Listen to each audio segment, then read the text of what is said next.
Awesome. I think it's very ironic that I'm standing before you today to talk about success. You see, not too long ago, I found myself at a swimming competition, and I was committed to making it to first place. I wanted to succeed. And so I poured my heart and soul into every stroke I took. That's me. And so the race started, and I got a head start because I'm very tall and have long arms. So I'm going, and I'm going with everything that I have.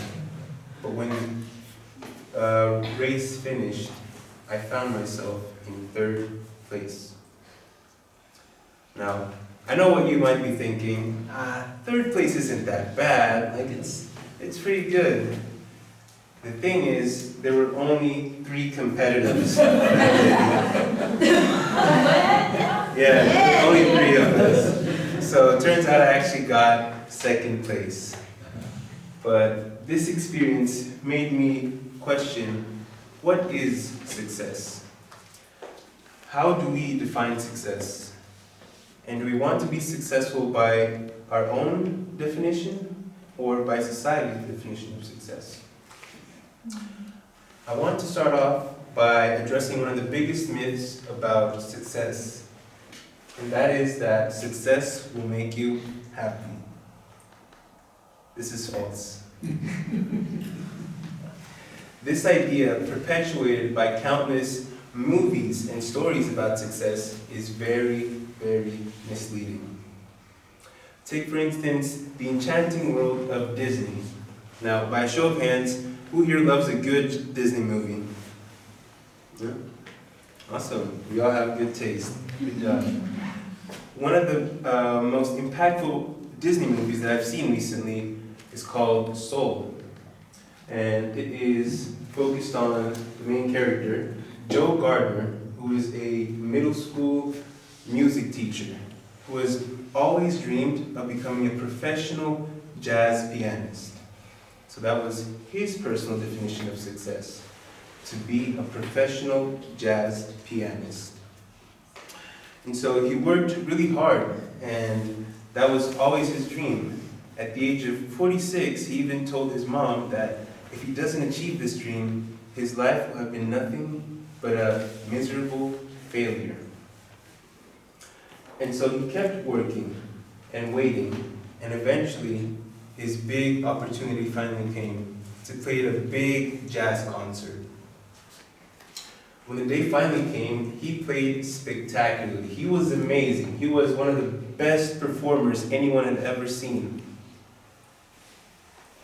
However, after finishing his performance, he felt empty inside. He felt sad, and he wasn't as fulfilled and as happy as he expected he would be.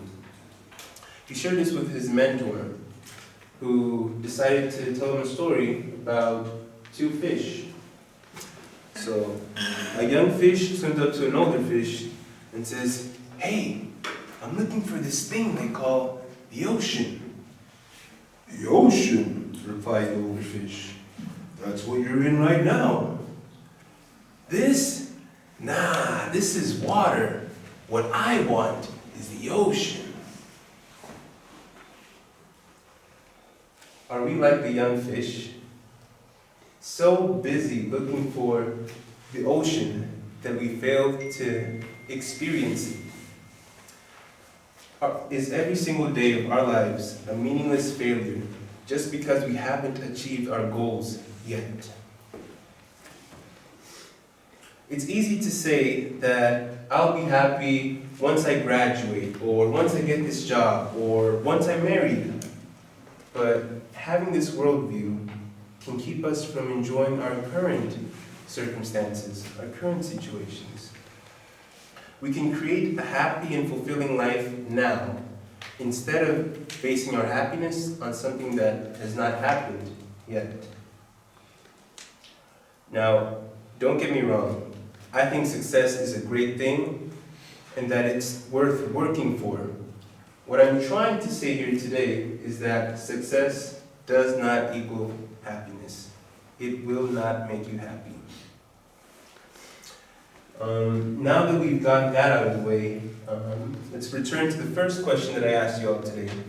What is success?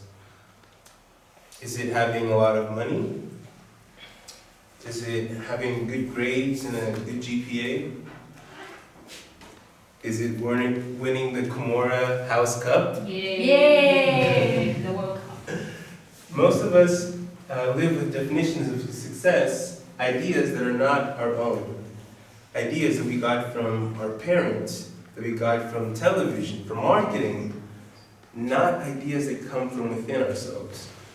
And that is why we can work so hard to achieve success and then feel so empty when we finally get it.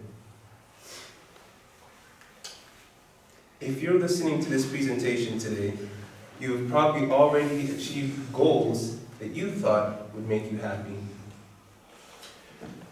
It's easy to get caught up in the busyness of life, to work harder and harder at climbing the ladder of success, only to realize that it's leaning against the wrong wall. It's easy to dedicate our whole lives in the pursuit of something and then accomplish it and realize that we've neglected or missed out on things that were actually important to us because we were too busy chasing other people's ideas of what success is. And when this happens, it's easy to feel regret about how we chose to live our lives because we were not living for ourselves. Let's switch gears for a little bit. I'm going to tell you a story about two brothers, Mike and John. Mike and John grew up together. They lived really normal lives, and they graduated from college around the same time and went their separate ways. And so Mike decided that he wanted to pursue his own definition of success, and John thought the same thing. So they both had their own definitions of success, separate from each other. Mike decided to become very rich, so he got a high-paying job as an investment banker. He decided this was the best path for him to get what he wanted out of life, to get his definition of success, which was to have money, respect, and power. And so, over the years, he eventually got what he wanted. He became a very successful investment banker. He was very respected in his community. He made a lot of money. So much money that he bought himself a huge house. He bought an expensive sports car that he would love showing around. His success, however, came at a cost. You see, he worked over 80 hours every single week, and his job was very stressful. He had to deal with difficult clients every single day. Because he was so busy, he didn't have time for relationships or hobbies. And even after he finished the good day's worth of work, when he got home, he couldn't stop thinking about his job. He had no free time. However, even though he made so many sacrifices, to him, this was worth it because he got what he actually wanted. On the other hand, we have his brother, John. You see, John, on the other hand, he didn't get a high-paying job. He decided to pursue his passion in photography. He worked as a freelancer, so he controlled how much he worked. And he decided he was going to work no more than 20 hours each week. He didn't have a lot of money.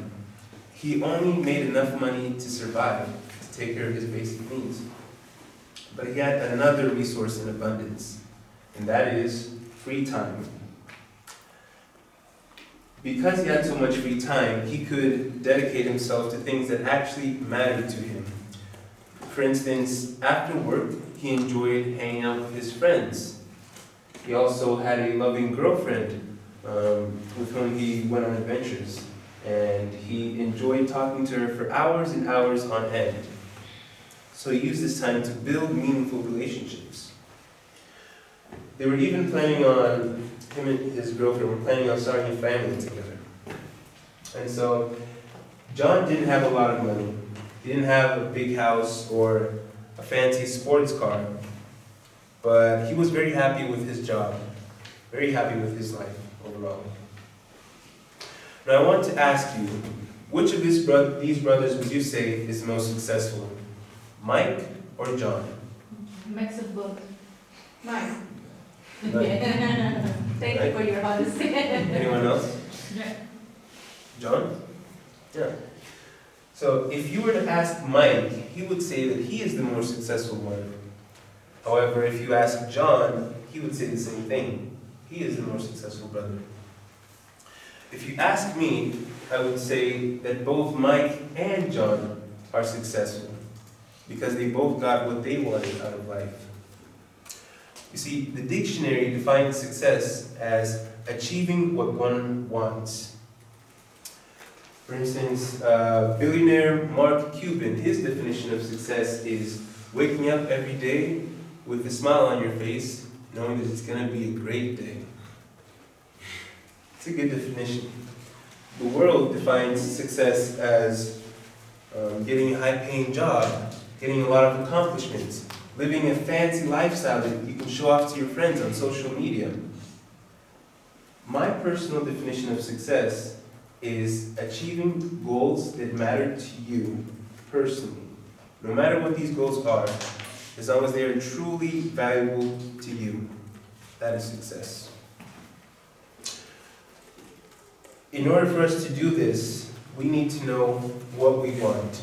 We need to know what our personal definitions of success is. So, because this question is so hard to answer, I've prepared 4 suggestions on how you can explore within yourselves what matters to you and what is success for you personally.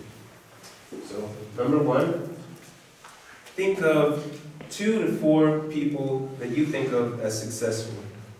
Not people that everyone thinks of as successful, but examples for you personally. 2, you can describe what makes them successful. What is it about them that you think got them that success, and what kind of success do they have? Number 3, reflect on how you feel. Perhaps you admire someone who's a workaholic, but you think that's really not good for you because you also want a family.